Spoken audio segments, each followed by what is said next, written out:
Yun, ito na. Dumating na hinihintay natin. Starbucks Shadow. Buksan natin to. Ayan natin ang buti to. Ayan. Starbucks Shadow. Ayan. Buksan natin. Ayan. Buksan natin. Tingnan, silipin natin kung solid ba. Ayan. Custom na Starbucks Shadow. Damn. Ayan. Ayan lang siya. Ayan. Napakasimple lang niya. Ayan. Tapos yan, the source. Ang kanyang gilid. Pero sa dapat nilakayan nila yung ano, Starbucks. Mga ganito kalaki.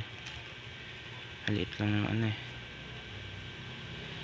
So yan, Starbucks na Shadow. Damn. Nilagdag tayo sa collection ng mga shadow. Hindi pa siya hulmado. Tabing niya pa siya. Ayan. Starbucks. Ang ganda kasi yung logo ng Starbucks, no? Ang ganda pa ng kulay niya. Green. Napakaaliwala sa mata. Ayusin lang natin konti. Yun. Ayan, inalman natin kahit konti. Damn. Starbucks na. Liliit lang talaga ako dito. Dapat nilakayan nila ng konti.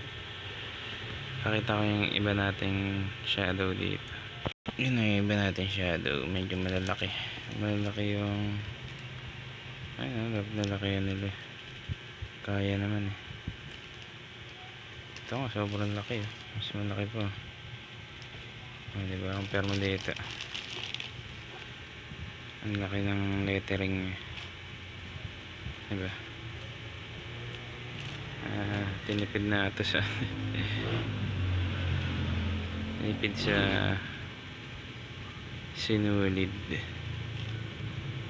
Ayan. Yan lang yung shadow niya. Ayan.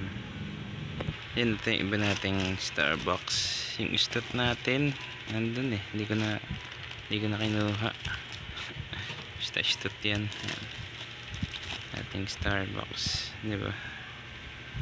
Ganda rin. Goods yan.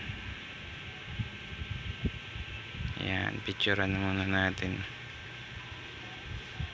Alright. Goods na yan.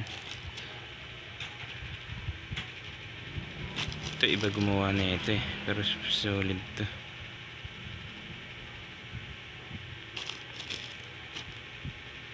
Alright. Goods.